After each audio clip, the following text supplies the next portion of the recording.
Welcome to Podblivion, the show where, the timer. Okay.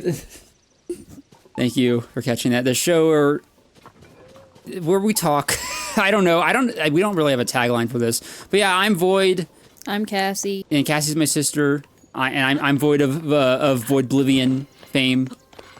Quote unquote fame. Stop doing that. Sorry. Do you do the thing where you like... I did it again. You did it again. Where she was like...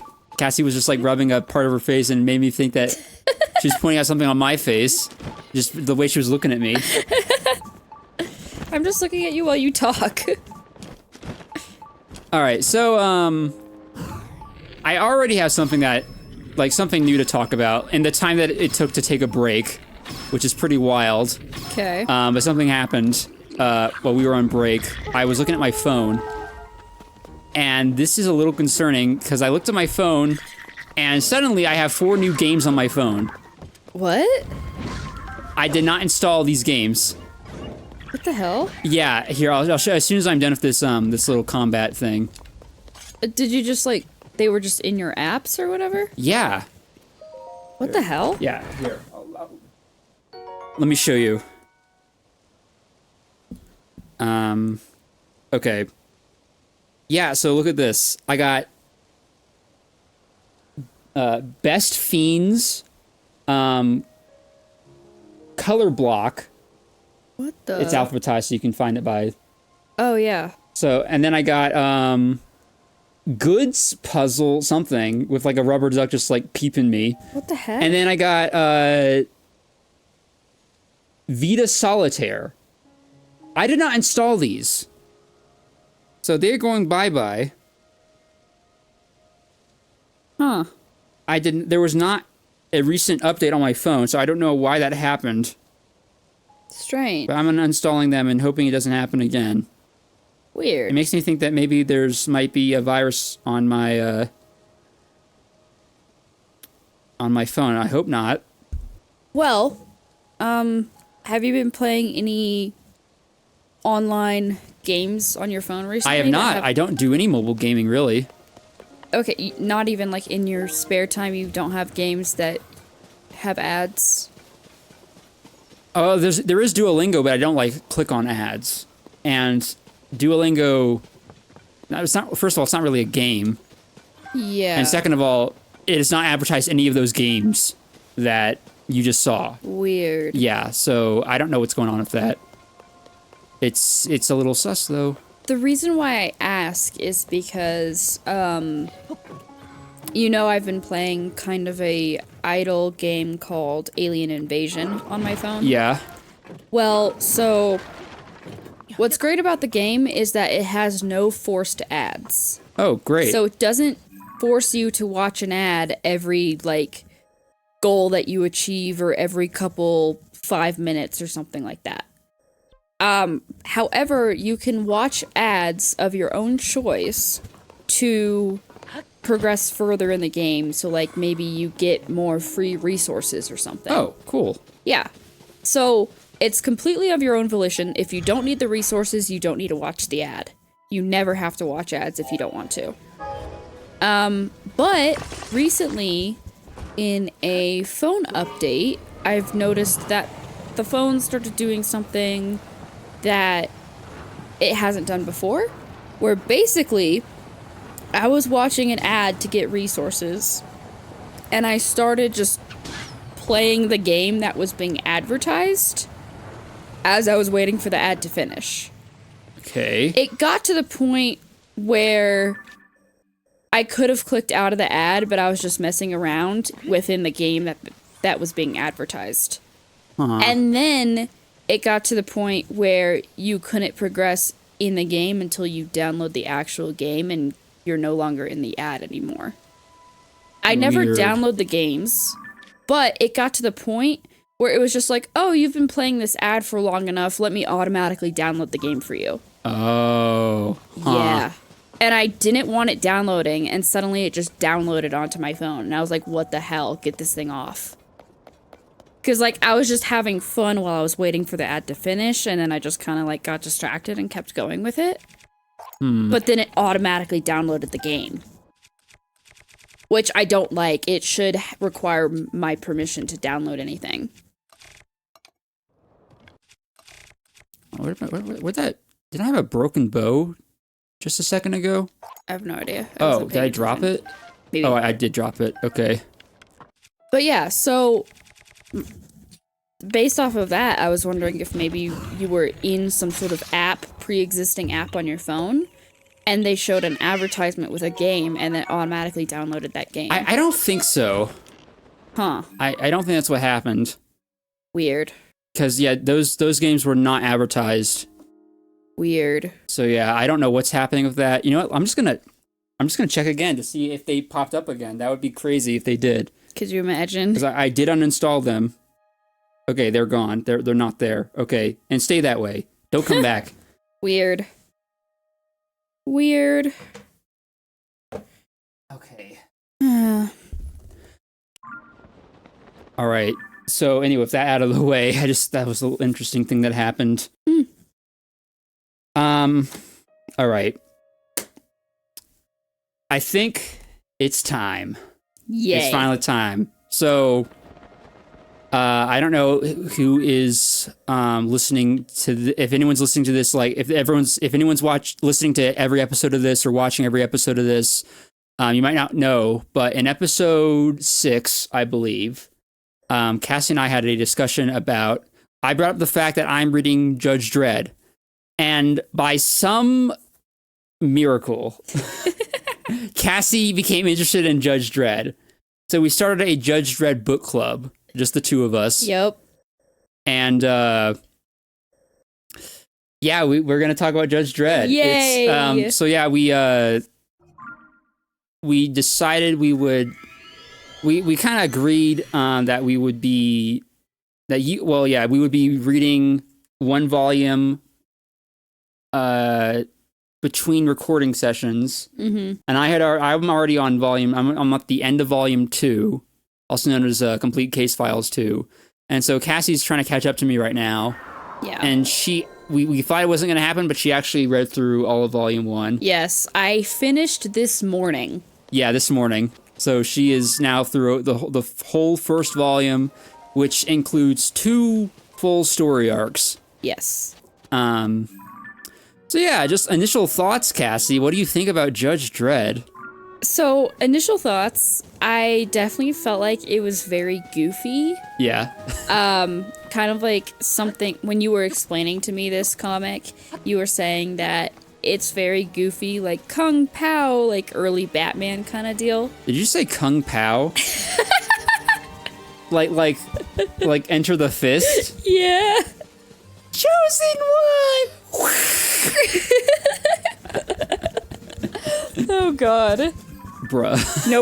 Nobody knows what that is. Well, I can guarantee it right now. Yeah, but Kung Pao, no, like Bam Pow, not Kung Pao. Just dropped a movie title. Robin, I'm coming.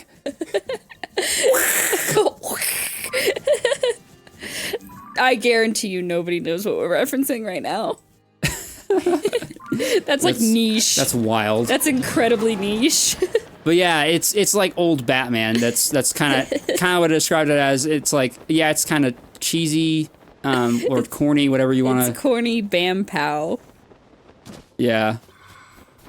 Like, I was noticing, especially when I first started reading, that it's very convenient that he has an answer for everything.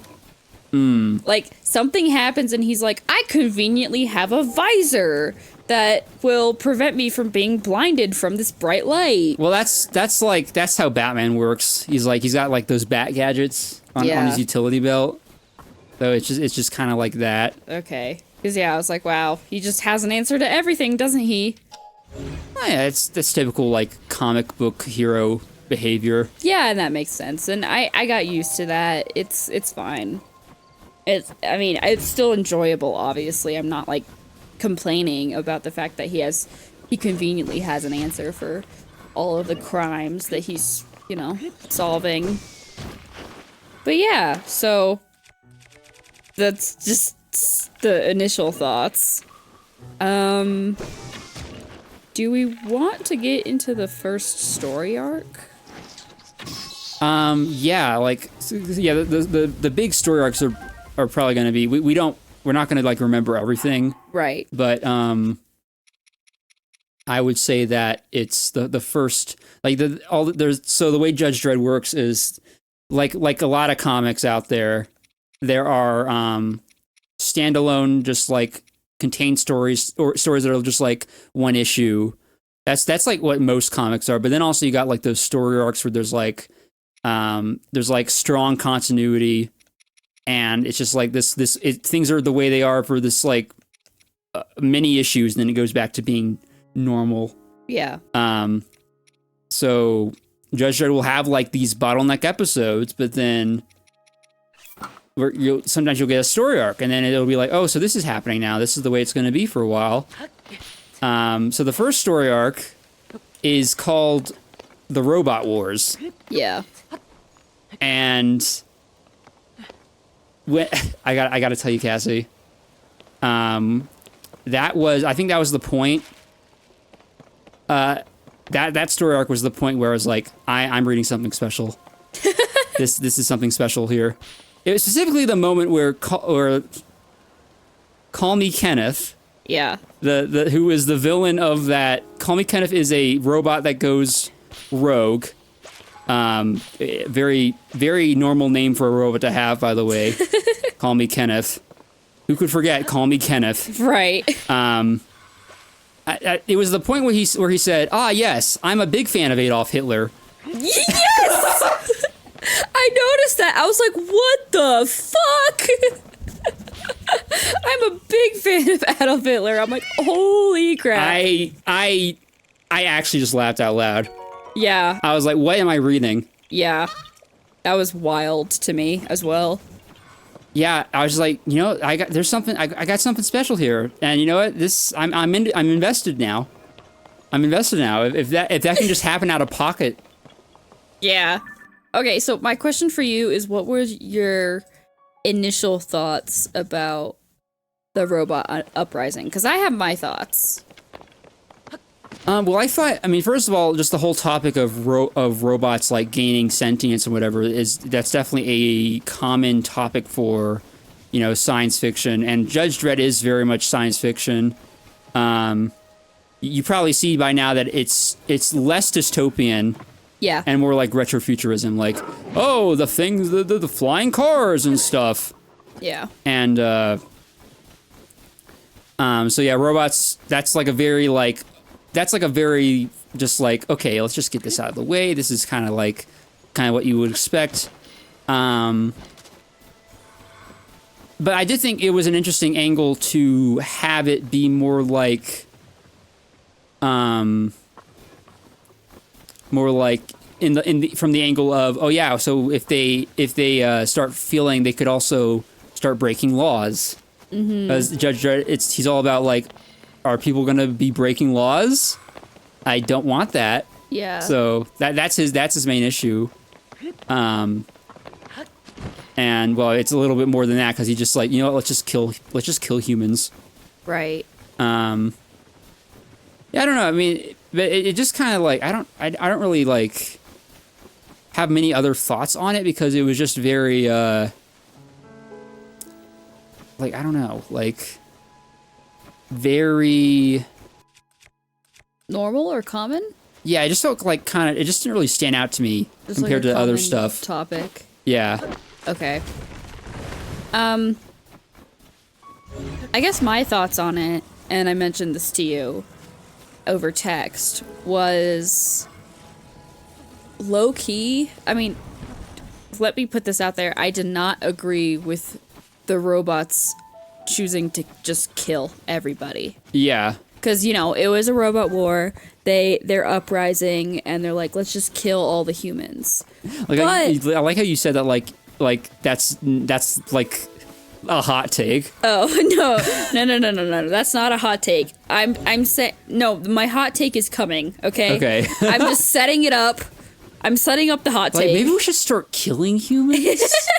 No. So I don't agree with the fact that the robots started killing humans, okay? But my hot take is that the robots were in the right, low-key, in their uprising. Okay. So hear me out. The reason why the robots were uprising is basically because, at least from what I gathered, they wanted their freedom. Like, Right. they were tired of serving the humans. They're like, we do all the work. We're tired of serving the humans. We want our freedom. And being honest, if you give robots sentient, if robots become sentient, so they have feelings just like humans, what makes them any different from humans? Other than the fact that their metal is the equivalent of skin, their oil is the equivalent of humans bleeding. If they Apparently, yeah. Yeah, so if you give them human feelings and emotion, and they can feel pain, because clearly as I was reading this, when the robot battle was going on, they were killing robots and they could feel the pain, and they were hurting when they were dying. Yeah, I don't know how that works, but I mean, I would equate it to the robot circuits that they have. The technology circuits are the equivalent of neurons. Or like pain receptors? Yeah, pain receptors in humans. Okay. So if you equivalent if you equate, there we go. If you equate the circuits of the robots to pain receptors and feelings, and they have human emotion, like there was that one issue right before the major robot war that started, where this guy was showing off this robot, and he's like, look at this robot obeys, but like he can feel everything, and like this guy in this showing off this new robot forced a robot into a fire, and it forced the robot to obey, and then the robot was like crying of like being in pain and suffering as it burned to death. Right. And then there was like that whole Judge Dredd being like, oh, like, I don't want the robots to become sentient and start committing crimes. I'd rather have them be stupid hunks of metal. Yeah. So that's the thing. If you give robots feelings, and they're basically exactly like humans, what gives humans the right to be more powerful over the robots? Yeah, I was just kind of like... Like, they're basically human at that point. Yeah, and, I see what you're saying. Why give the robots the ability to feel pain, or... the ability to feel pain, and on top of that, like, emotions. Yeah. Well, because how is, like, why do that? Because at some point, if technology and robots become sentient, you have to give them the same rights that people have. I don't know, I couldn't help but compare it to, like, slavery. Yeah. And the civil rights movements and all that stuff, of just basically there's this other being that's the equivalent of a human, just like, blacks versus whites, right? Yeah. Like, they're no different other than skin color for the civil rights movement. So why are they any lesser than? And that was the argument. And so that's my same argument with robots versus humans. If they're literally exactly like humans in every other way, why are robots lesser than? Yeah, it's... So that's why I'm kind of like, okay, they had every right to, like, want their freedom and uprise. Kind of a stupid decision to make them feel emotions. Like, what's the point in that? Right, like, what's the point of making them feel emotions and pain and suffering? Yeah. It's just like, at that point, you're just playing God. Yeah, exactly. You're just playing God, and it's just some other reason for humans to go on a power trip. Because apparently people always want to be powerful over other people. I think that's actually a common theme of Judge Dredd. Like, one of the common themes is just the hubris of progression. Yeah. Of specifically in progression in technology, and the kind of evil that could be exploited. Yeah. From that. But mostly it's just like, oh yeah, what if how would society be different in the future if things went differently, and what would it look like? And also judges are cool. Yeah. You wrote down a lot on that piece of paper. Oh my god. I did indeed. I took my notes. Cassie took a lot of notes. It's like I wanted things to talk about. she's like studying for like a pop quiz. Judge Dredd pop quiz. Yes, exactly. Well, I had thoughts and I didn't want to like forget anything, you know. True. Also, so are we done with the first story arc, or? I mean, pretty much. I mean, I guess the only other thing I would just want to mention is that my main takeaways from that story arc were, first of all, call me Kenneth. Yeah. That was goofy as hell. Yeah. And also that it's a really important story arc because that's what gives us Walter the robot. Yes. Yeah. Walter is just the greatest. Oh, by the way, that's another thought I had with this story arc. Yeah. Walter the robot helped stop the robot uprising with Judge Dredd. Yes.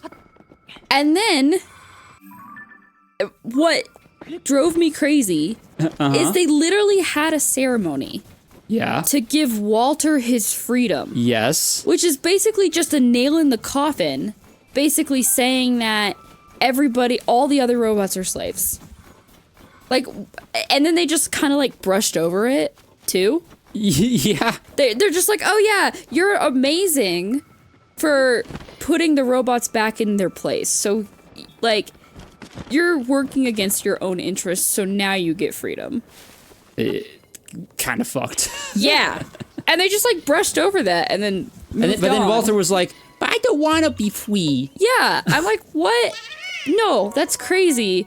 What stupid idiot who can, you know. He's a stupid idiot. Yeah, he is a stupid idiot. But what stupid idiot who can feel pain and emotion would be like, no, I want to continue to be a slave. That was like the easy way out for the author to like just brush over it and to not, you know, give the freedom and like have readers be okay with this. It would basically be the equivalent of if during the Civil War, instead of like, you know, Abe Lincoln and the North winning the war, Yeah. it was the South that wanted slaves to continue to win the war. It would basically be the equivalent of them winning the war and slaves never being freed, and then that's just like the standard and we just continue on our merry way. And then slaves want to continue to be slaves. I hope I'm remembering correctly, because it's funny you mention the Civil War comparison, because I believe in Volume 1, later on, after the Robot Wars, there's a little something else that's kind of like robot racism. Did you read that? That might be in Volume 2, because I haven't... Wait, no. I know what you're talking about. There was like a anti-robot KKK. Yes, I remember that. That was insane. I was like, what? And that's the other thing. That thought actually popped in my head when I was reading about robots being... the robot war and like their thoughts of robots being lesser than. I'm like, in all other forms of comics and whatever, we think of humans evolving themselves with metal parts as like an advantage. Right. But yet in this world, it's the opposite. If you have any metal parts and you're a cyborg, suddenly you're half human and you're lesser than. Yeah. So... But then, on the flip side, this is jumping way, way ahead, which I won't get into this too much, but they have that, like, space games on the moon. Yes. And some of them are cyborgs. And I'm like, isn't this the complete opposite of having robot racism? Yeah, It's like... there's a lot of contradiction in the first 4 volumes. There's a ton of contradiction. Yeah. So, yeah. I was like, wow, okay. By the way, you know how when you first introduced this topic to me, the comic, Yeah. I was talking about how, I feel like, do they have all the, like, I was talking about asking if they have the nuances of dealing with crime because it's not in black and white. Do you remember that conversation? Yeah, I remember that. Well, I found a mini story where I felt like it kind of proved my point about how sometimes you really do need nuances. And it can't just be black and white straightforward. So basically, let me get into this. There was a story where there were muggers at night, and essentially the muggers were attacking a civilian. And a guy drives by and does not help the civilian that's being attacked by the muggers. Do you remember this? Yes, I remember that. Okay.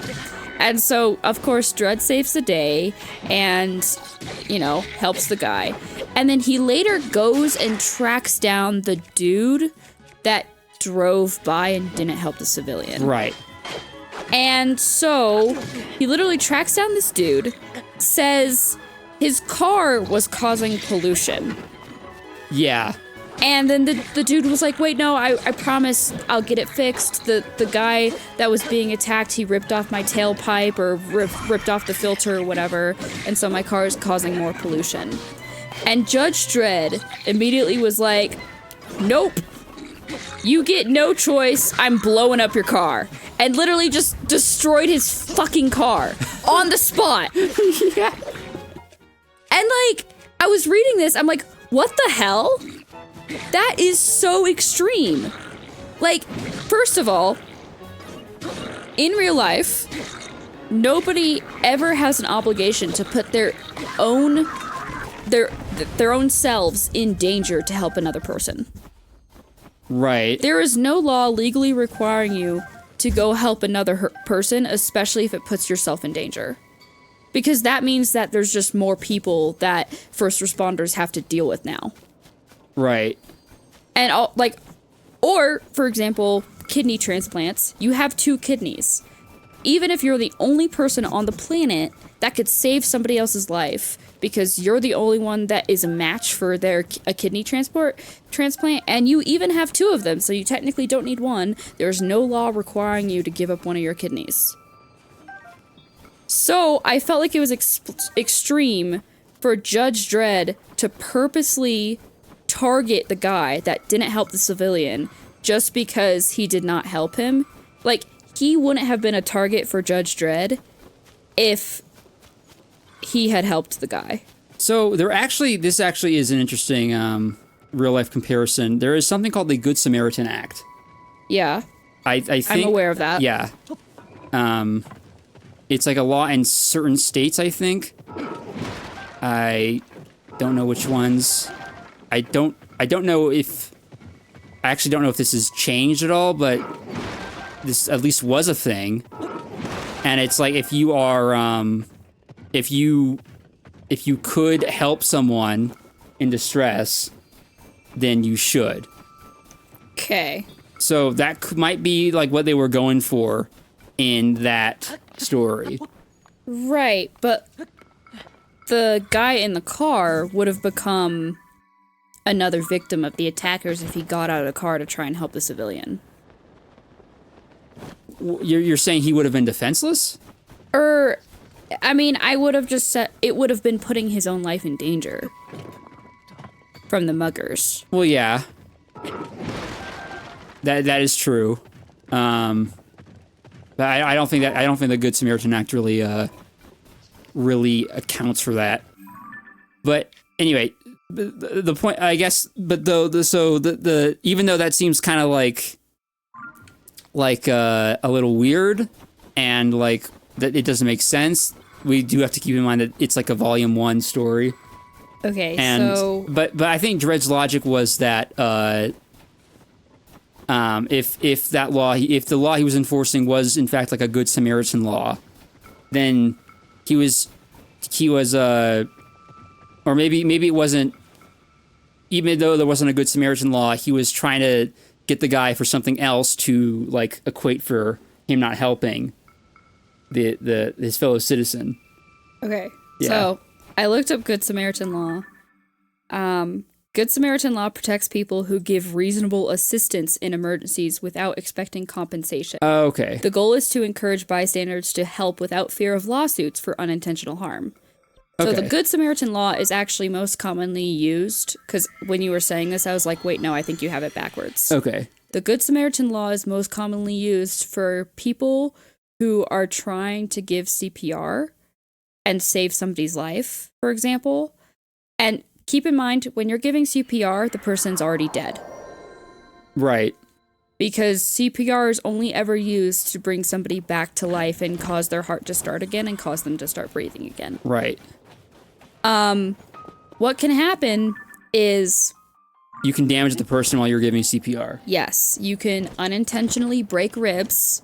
You can puncture lungs from the broken ribs. And that is a death sentence immediately. You can't come back from that. So basically, the Good Samaritan law is to protect the family from, or to protect the person from getting sued by the family who probably is grieving and wants somebody to blame. So they go after the Good Samaritan that was trying to help because they want somebody to blame. And realistically, the person would have already been dead. So if they can't save them from giving more CPR, the outcome is the same. They were dead before, they remained dead. Okay. So I gotta be honest. I think the reason I confused the how the Good Samaritan law works is because there was an episode of Seinfeld Okay. where they did not help someone from getting robbed, Okay. and then it was like, oh yeah, no, the Good Samaritan law require it was probably for that specific state they were in, Oh. and it was like you have to help the guy, and they were just sitting there recording the guy on like their camcorder. It's like they could have helped. Right. Well, I mean, so it's one thing to just be. So I think it's one thing to just be a bystander and just watch as somebody dies in front of you. It's another thing. Like, realistically, it's another situation if you truly cannot help because it's going to be putting your life in danger. Right. So, like, okay, here's a good example. You know that at one point I was thinking about pursuing the medical field. Yeah. And I was actually in an EMT school for a little bit. Yeah, I remember that. So, and this was, I mean, this was before I pivoted to psychology. It's still health related, but it's mental versus physical. Yeah. Well, for EMT class, they literally told us if helping a patient puts your life in danger, do not help them. Ah, okay. And the paramedic that was teaching the class gave us an example. He was saying that he was on a shift with one of his coworkers, and they get a call where basically there's this dude rampaging in an alley somewhere. He's like, What the fuck? well, I mean, you know, you can, in big cities, you have people on drugs all the time. Just the fact that you had to specify he is rampaging. No, like, we're talking like swinging shit around, destroying trash bins, throwing stuff around. This is like rampaging. Okay. And we're talking like a big 6'5" burly dude. A burly dude. Yeah. And so my the paramedic teaching the class and his coworker at the time were like they kind of drive into the alleyway, shine the lights in the alley of the ambulance that they're in, look at the dude rampaging and like throwing shit around. And granted, in order to help him, they would have had to calm him down somehow, if not restrain him, and then give him medications to basically sober him up and get him off the meds that he was on, that he was tripping on or whatever. Yeah. Get him off the drugs that he was tripping on. And they basically were like, this dude's in an alley, he's rampaging, but he's not hurting anybody. It would actually put us in more danger to help this dude. So they literally just backed up the ambulance and left the alley and left him there. Nope. Yeah, they literally just did like a 180 nope.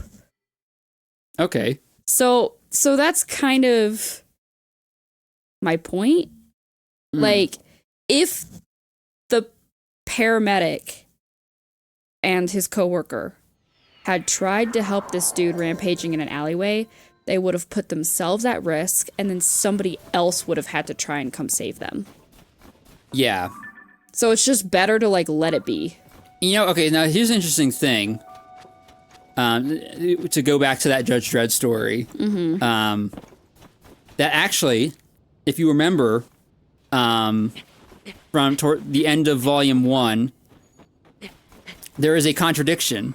That story where the guy was punished for not helping, immediately contradicted in the same volume. Because when Judge Dredd comes back from his stay at Luna 1, he's just going around like, hey citizens, by the way, it's illegal to do this and that, and like, what's wrong with him? Like, why isn't Judge Dredd doing his job? And I was like, cool, he's lost his mind. Everyone do crimes. And it turned out that he couldn't do anything because he was not reinstated as a judge yet. In Mega City 1. And so as soon as he gets reinstated, he's like, let's fuck shit up. And he goes back and he goes and catches all the guys. Exactly. And he was immediately like, remember, kids, it's illegal for anybody to take the law into their hands if they're not an official law enforcement. Yeah, like it was about vigilantism and how that's illegal. Right. And so that's my exact point. Like, if someone tried to be a vigilante and then became a victim themselves, that's just more shit that Judge Dredd has to deal with later on. Yeah. Because instead of one victim, now he's got two. Exactly. So I think it was just extreme that Judge Dredd in this mini story that we're talking about tracked the dude down for not helping and specifically targeted him and then blatantly found something that was wrong with his car and then destroyed his car. Yeah. And then that was immediately contradicted in a later story. Yeah. Also, wouldn't blowing up the car cause more pollution? Yeah. What a fucking hypocrite. Yeah. Well, yeah, there's going to be a lot of that in the first 4 volumes, I think. We just got to like get used to it. Like, okay, this has happened and it's questionable. Maybe it's just we just have to assume that most of that stuff is just going to be not the way it is Later on. Yeah. Hopefully they get some consistency later. Yeah, I think they will. By the way, I had a question for you that I wrote down. Yeah. So, you know how robots do everything? Right. And people only work like 2 hours a day. Was it 2 hours a day? It was 2 hours a day. Wow. Yeah. People are only used to working 2 hours a day. So, but yet there's still jobs. There's still people doing things. So I guess, like, my question is, like, they only work 2 hours a day, but yet they created more leisurely activities to pass the time. Yeah. So, does that mean that they have shifts and, like, rotate people? And just, like, how does that work? You know, I'm not entirely sure. I do know that, at some point, there are people who are looking for work. Okay. And I don't know if it's because of something that happens in the story or if it's just there was a retcon. And they're like, okay, by the way, we need people to actually be working. Right, but if they're, like, looking for work, it doesn't make sense that you're looking for work just to work 2 hours a day. Yeah, I think something changes in that. I think that's going to get changed in a later issue because a society where robots are doing most of the work just doesn't make sense. No. Like, well, for like a compelling story and world. And then also, to that degree, I was thinking about it, and I'm like, okay, well, no wonder there's so much crime, because people have all this time on their hands. I'm bored. Kills a man. No, legit. Like, okay, keep in mind, I don't like uncontrolled capitalism. Right. Like, because, you know, corporations can get greedy and whatnot. Yeah. But on the flip side, capitalism where they force the vast majority of the population to be poor and stay poor forces people to work, to make money, to live and get by. Yeah. That takes away time from doing other shit, and it keeps people in line. Yeah. So less people are committing crimes if they literally have to work and make money. They can't just be, they're like, I have a family to support. I can't be rotting in jail because I went and committed a crime. Right. So, I mean, in terms of like suppression, it works, which I hate. Yeah. Like, obviously we need more programs to help the people in real life. But like in terms of dealing with crime, I'm like, it doesn't make sense that they just let people run wild and they don't force them to work. Because they'd have way less crime if everybody was forced to work. Right. I mean, yeah, I don't know. I don't know why. I guess they're just bored. I guess, yeah. Oh, and then to that degree, they keep mentioning how some people go crazy because they can't deal with the pace of the future life or whatever. Oh yeah. That? They keep saying that people go crazy because they can't deal with the pace. What do they call it? Like if they're like they become like a foodie or something like that? Yeah, futsy or Futsy, futsy, whatever. Yeah. And I'm like, what pace are they talking about? Because literally everybody's just putzing around. Huh? Like, I would think of you can't deal with the life, like you can't keep up with like a fast-paced life and you'd go crazy. But no, I'm like, that doesn't make any sense to me. Yeah, actually, and there are guys who are like working way more than other people. So it's like, can we pick a lane? Yeah, it's like, have some like commonality here. Like, how is life? I would assume you can't keep up with life would mean it's fast paced, but how is life fast paced if you're only working 2 hours a day? Like, literally, the Troggies. Yeah. The Troggies that went underground and decided to be away from all the people in that one series that we read that was really weird. Because they can't deal with the life of the future world. And I'm like, what? It's like the opposite of a hipster.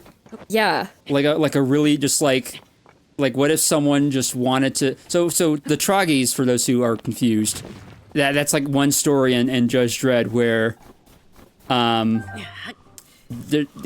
he just stumbles across a bunch of just people that are living underneath the city and they're mutated and they're like saying stuff from like the 21st century.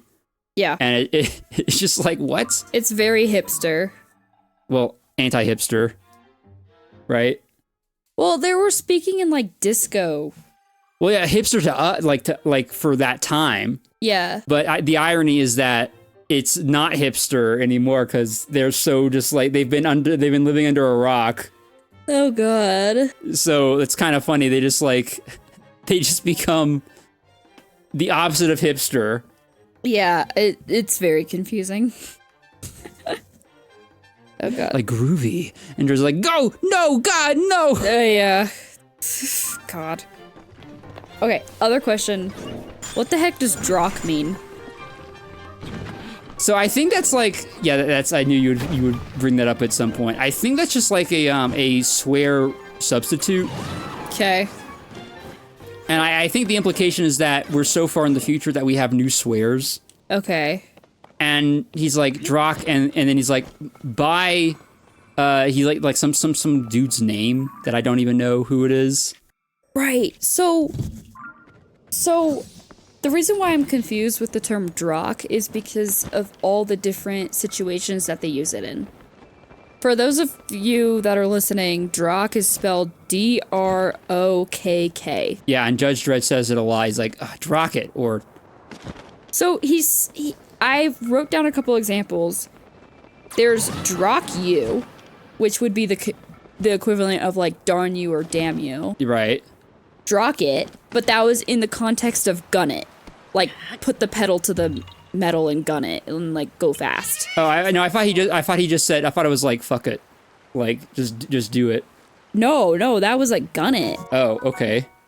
And then there was just Drock as like a generic swear. And then there's Drock's sake, like for Pete's sake, or I think it's just a replacement for fuck. I gotta be honest. Really? Yeah. Okay. I guess fuck it, fuck you, fuck. For fuck's sake. I guess that makes sense. Yeah. Okay. Because I was like, in all the different contexts that it was being used, I was very confused. I don't know what the rating system for comics, I don't know how it works, but it seems that Judge Dredd is like PG-13. Okay. Because there was, well, I think this happened in Volume 1. No, never mind. I'm getting ahead of myself. That's Volume 2. Never mind. Okay. But yeah, there is a point where like if he starts like saying like a casual swear, but like something that's like not as hard as fuck, but still like harder than like most dialogue, you notice it and you're like, wait, okay, why are we just saying this now? Yeah. Oh boy. Hey, asshole. It's like, yeah, it's like, whoa. huh? Oh boy. Yeah, I think that was all of my like generic questions that I had. I did want to talk about the second story arc, Luna 1. Right. So the second story arc is, well, it's kind of like, it's less, I just said it was a story arc because it was just a line of continuity. Yeah. It was mainly just like more random stories, but in a different setting. But it was within the continuity of he is now in a different setting and he's just there for a while. Yeah. But yeah, I just said that counts as a story arc because it's different. Mm-hmm. But yeah, Luna 1. So he gets made the judge of the moon colony that is actually a shared territory of, I think it was America and then a few other countries. Right. And the megacities have to like rotate the judges that they send up there for America. So I don't know if they have city.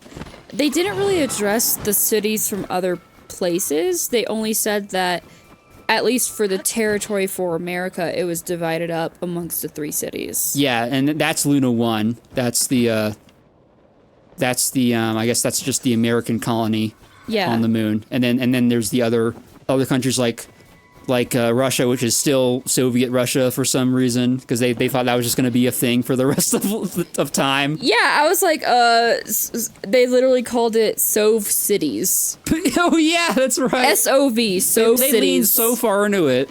They literally had like the communist flag or whatever. By the way, they're still commies. Yeah. They're never changing, guys. They're never changing. They're always going to be commies.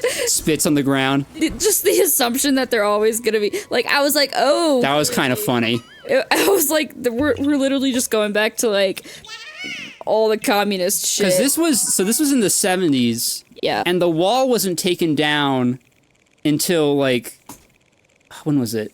The 80s? I don't know. I can look it up real quick. The wall of, I forgot what the wall's name was. Belgium?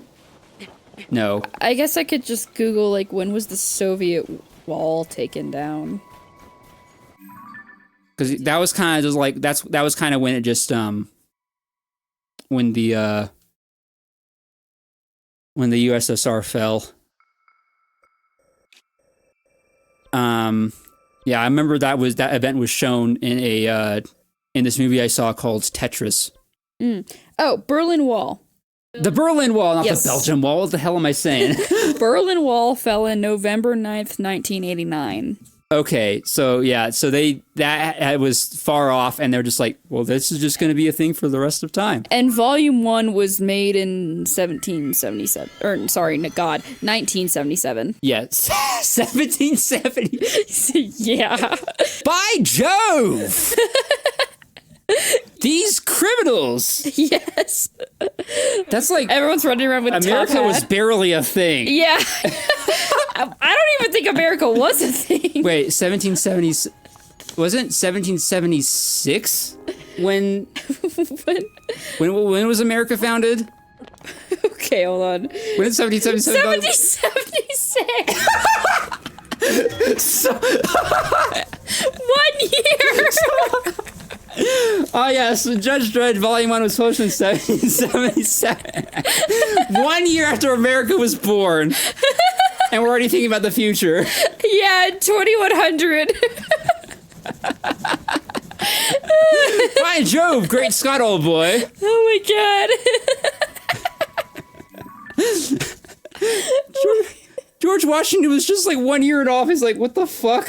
Legit. He's like, what the fuck's a Judge Dredd? They have other shit to worry about, and some dude's read about Judge Dredd in the year 2100. He's like, what the fuck? He's like, What is this? He's like, dude, we barely got our freedom, man. We're still fighting against Britain. Like, What's this new form of we use this only for newsprint. We use this only for newspapers. What the hell are you doing making these little doodles? What a waste of ink. yeah, newspapers are for important shit. Like, Oh my god. What's even funnier about that is that this was written by a Britain dude. Oh yeah, an American-born British guy. Yeah, he was British. So imagine they're literally on the opposite side of the war, and he's writing about a futuristic America. After 1 year, It would be treason. it would be treason. He'd get hanged. You and your fucking ideas, Wagner. They're like, how dare you? Johnny, put the pen down. God. 1977. That's the correct year. That's the correct year, not 1777. Ooh. Jesus Christ, what a slip. Yeah. That's like the greatest slip in a while. Oh God. Ooh. Oh, that's a good one. That's a good one. Oh man. Okay. What were we even talking about? Just Judge Dredd. Okay. Because the Soviets were in the Luna 1 story arc. Oh, yes, Where they had the yes. Olympics on the moon. The Luna Olympics or something like that. It was the Luna Olympics. Oh, God. By the way, I just knew immediately when that story was starting with the Luna Olympics, and the Sov cities. I just knew they were there to cause trouble because they wanted territory and land. Oh, of course. I was like, it literally said that they have better weapons and they have better armor. They were clearly preparing for this shit. Yeah, I mean, it was a Cold War era comic. Yeah. So, of course. I was like, no duh. By the way, speaking of the creator of Judge Dredd being British, technically American, but British. Yeah, basically British. I do like, I think it does really go to show like how, I don't know if he has the accent. I don't know how long he's living in the UK, if he was raised in the UK or what. Right. I didn't really look into his whole biography, but if he was spending a lot of time in if he was raised in the UK and barely remembers America, then that's good on him for like just being super aware of America to the extent that he can write that kind of stuff. Yeah. And like he's aware of like the Soviet tension and all the like he's like thinking of like how America's problems but also solutions could progress, and he's just very aware of it for someone who's not living in America, and that's pretty cool. I'm gonna be honest, to be fair, I feel like more of the world is more aware than Americans are. That's pretty accurate. Like, Americans feel like everything revolves around them, and that is not the case. Yeah. At all. But, I mean, people are just... The sheer amount of people that are, like, in other countries but are still, like, following American politics is crazy. Right. Exactly. And I mean, I don't want to get too political, but like when we elected Trump a second time, the world is laughing at us. Right, yeah. Like the entire world follows American politics. And where I know literally nothing about what's going on in the rest of the world with other people's politics. Yeah, I was for a time learning about stuff in the Middle East thanks to this job I have, but then they're like, we're not doing that anymore. What? Oh yeah. Yeah, it's no longer gathering up articles. Then what are you doing? I'm gathering up stuff that I can't really call it a company. It's more like a organization. I'm gathering up stuff that the organization's contributors are making. So everyone, all the current like staff on my level, employees on my level, are reporting on a few things that the contributors, like these writers, have made in the past month. Huh. And that's just to like, I guess that makes sense because when you're gathering up like these articles, it's just like the articles are already out there. Yeah. And I mean, I guess it does spread more awareness for the people who don't know, but also like, it's not like people that like they didn't give us permission to put that up there. I mean, we're not getting paid for it, or we're not really making any money off of it, but because it's not a for-profit organization. But the downside of that is that I no longer am in the know of what's happening over in the Middle East. Yeah. So it's kind of like, in some ways, I would have preferred to look for these news. Yeah. But yeah, now I'm no longer in the know.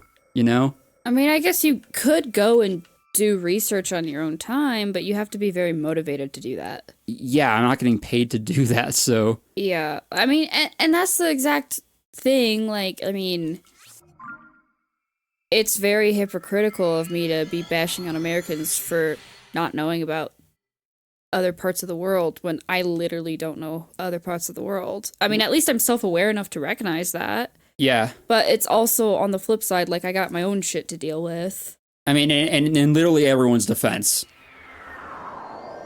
this might not occur to some people, but the world is like a giant place. It's huge. Did you know that? The world is actually really huge. Yeah. Some people might not realize that. Yep. Which is crazy. Well, yeah, to that degree, it would be impossible to know everything about every place in the world. Nobody has time for that kind of stuff, and like no one can consume that much knowledge. But anyway, back to Judge Dredd, I guess. I could have sworn I saw a rock on this tower. Mm-hmm. Well, let me check something real quick. By the way, Yep. Since we're getting close to the end, do we maybe want to address more of the Luna 1 in the next episode? I mean, I guess I don't know if there's much else to talk about. I mean, I had a couple thoughts on just like mini stories. I guess not like a lot because there wasn't like a consistent story throughout the whole thing. It was just short stories. So I do have a couple thoughts on short stories that happened, but that's really it. Okay. You know, I meant to get out my tablet just so I could like flip through all these different things and just remind myself what happened so I could bring it up, but I forgot to do that. Yeah, that's okay. I did want to talk about, I guess we could just wrap it up real quick. There was one story I wanted to talk about, with three brothers that were robbing a bank and they had a face changing Oh my machine. god, that was so goofy because they were using like 20th century comedian faces, and I recognized Groucho Marx, and it was just crazy. Yeah. It was wild. So I wanted to mention that, and I had a question. So they have this machine that can change your face and whatever. And my initial thought was, how was it even allowed that this machine was created in the first place? Because the amount of people that could use that machine to commit fraud and impersonate other people, it's just like... You know, I'm starting to realize something. I'm starting to realize that maybe we're looking too far into it, because it's just super goofy. Yeah. It's just super, and they're not really thinking this shit through. They really are not. I'm like, I like, committing fraud, that's a crime, okay? And, like, clearly, if someone could change your face, you could go and do whatever the fuck you want with changing your face. Yeah. Because your face is your identity. Like, for example, you know, I have one tattoo. I've thought about getting more, but I've never gone to get more thus far. Right. But even tattoo artists that have their body completely tatted up will say, don't tattoo your face. Yeah. Because your face is your identity. Do not touch it. Yeah. So, to that degree, in this comic, I'm like, how in the hell was a face-changing machine even created? Because now, nobody has true identities. You can literally just go around every single motherfucking day, changing your face, and nobody knows what you really look like. I think there's probably, like, a system in place where there's, like, registration and such. And you still have to, like, have, like, your ID. Okay. And I would assume that this is something they just did not talk about, because that's really the only way it works. You have to have, like, proper registration and papers in place. Right, but even if you had proper registration and papers, you could go rob a bank and have a different face, and really it's only any cameras or something that's detecting who's doing it. Well, I guess at the end of the day, it's just like a one-off idea, and I don't know if that's going to be a thing in later Judge Dredd issues. Yeah, because that was weird. Yeah, for real. It was incredibly weird. I was like, also, wouldn't you have an identity crisis? Because people look at your face, you look at your face every day in the mirror, so you know what you look like. Right. If you change your face every single day, at what point do you forget what you look like and have an identity crisis? Maybe I am Groucho Marx. It's like, maybe I am this other person, you know? Oh my god. Oh my god. And then... Maybe I am Kurt Russell. That was just a weird thing. Oh, and then the other story, where these guys... Again, it was a robbery-based story. These guys it was on the moon, so, you know, they... Is this the one where they take over the breathing system? Yes. Yeah. Yes. That was like, how could that happen? How would you let that happen? How could that possibly happen? Also, why the hell do you have to pay for air? Because on the moon... That was a thing. Yeah. Air is free down on Earth. At least I think. Wait, no, they do have ventilation systems down on Earth because of pollution. Yeah, but and stuff. I don't think there's like a tax for it or like a billing thing. Yeah, but there's a billing thing on the moon.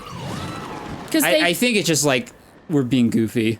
This is a goofy idea that we're gonna explore. Okay, because like they literally shipped in gas, and then these people are shipped in oxygen, and then these people were like, let's put trank gas in the system on the moon, so that everybody falls asleep and we can steal everybody's valuables.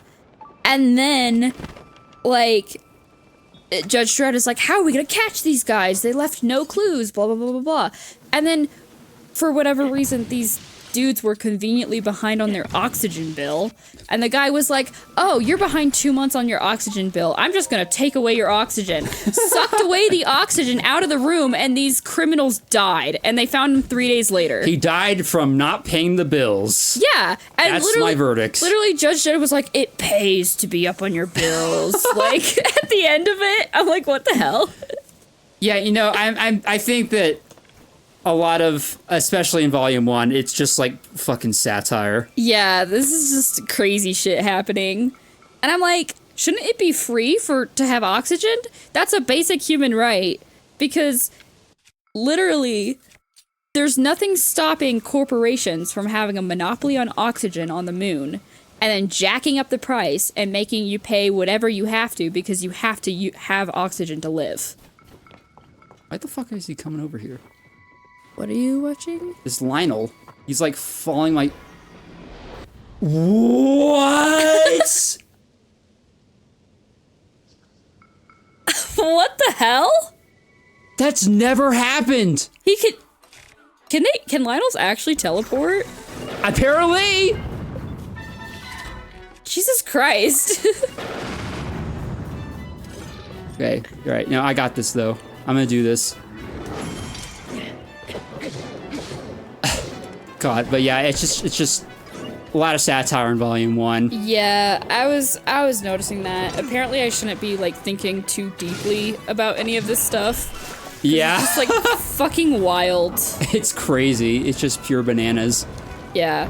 I'm surprised at how many questions you were raising, because I was like, is she taking that seriously? Yes, I am. Oh, another thing. So here's another example of Judge Dredd not being consistent. Yeah. There was a moment, just like a brief moment before an actual story and an issue happened, where Judge Dredd is on patrol and there was a pileup that happened, and the judge is like, "Oh, citizen, you're the one that caused the pileup, so I'm banning you for 5 years." I'm assuming banning from driving. Right. Well, later on, like at the end of Volume 1, so this was like more towards the beginning, at the end of Volume 1, he's out on patrol again, and there's this, and I think this was back when he was on Luna 1. Yeah, it was. There's this dude that's driving too slow in the fast lane, and he's like, "You're driving too slow." It was like 5 miles per hour underneath the speed limit. Yeah. And it's like, "You're driving too slow, you're causing a backup, I'm banning you for 12 years. Yeah. And it's like a pileup is a much more severe offense than driving too slow in the fast lane. Yeah. But it was more than double the sentence. So again, there's just definitely not consistency. And not even like, I mean, it's probably the fault of the author, being honest, not remembering what he wrote. Yeah, well, also, he's not the only one writing.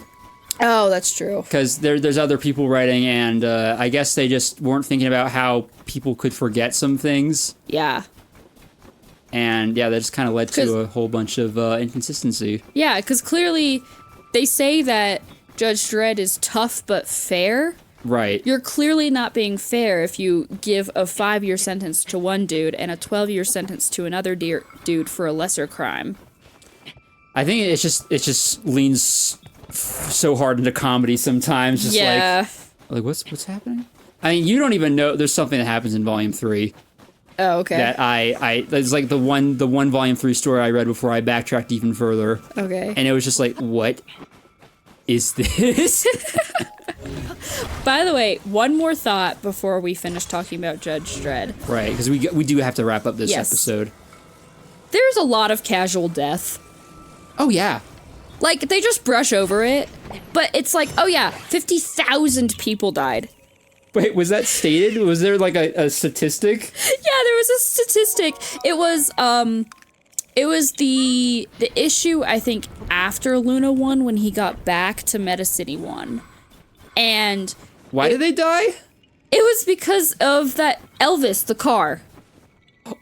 Oh my god, Elvis, that's right. And I was on Luna 1. Oh, that was on Luna 1? That was on Luna 1. I thought he came back, but anyway, fucking Elvis went on a rampage, a stupid-ass car that, like, got, like... A car with the mind of a child. A car with the mind of a 5-year-old child. The mind of a computer, but the personality of a child.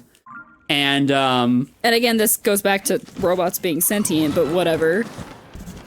And 50,000 people died because of that fucking car. Yeah, because this dude, like, he went bonkers, and then he made other cars go bonkers, and they just went on a rampage, mowing down a shit ton of people. And I think it was 57,000 people died, and over 1 million people with injuries. Yeah. It's fucking crazy. And, like, that's more death than a lot of terrible wars in history. Yeah, I think there's another moment where they say like a lot of people died, and it's in volume 2. Like, this would be the bloodiest fucking movie ever if this was made into a movie. Well, I know it was made into 2 movies. Right.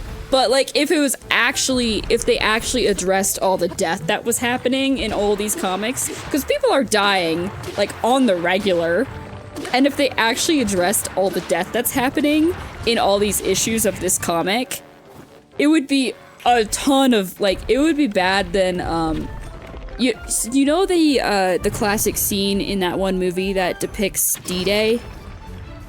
Oh, Saving Private Ryan? Yeah. Yeah. The intro of that movie, because of how expensive all the explosions and stuff were, it was like a one-take intro. And it was like 15 minutes, and it was the most accurately depicted on-screen representation of D-Day.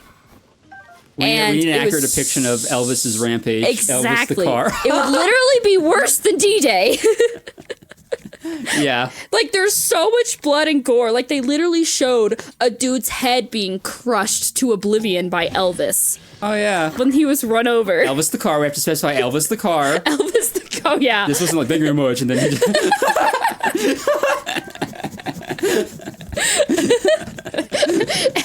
Elvis the person is thank you very much, and then goes and stomps on somebody's head. just fucking, like, crushes him. Yeah, Elvis the car. But yeah, there's just so much, like the fact that this is for kids, and there's so much death that we're just kind of like, he died, moving on. He died. And then he died. Ah! Like, that's truly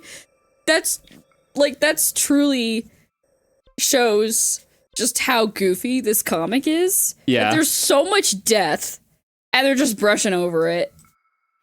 Well, I think that's gonna change sooner than you think. Okay. I think I've been pretty impressed by volume 2. Okay. Well, when I start I'll write down my thoughts, obviously, when I start reading volume 2. Okay, awesome. Okay, but yeah, we've gone like 12 minutes over. Yeah, I think now's a good stopping point. Yeah, so thank you everyone so much for watching or listening, depending on how you enjoy Podblivion. Hope you're enjoying the new microphone quality. I am considering, once this episode comes out, at the same time I'm going to time a promotion, I think, so that I'm promoting the previous episode, and then I'll promote the one where we get the better mic audio, so then everyone's gonna be like, oh, so this is what the audio is going to sound like from now on. Yeah. And it'll actually be easier listening. Yeah. I think that'd be a good idea.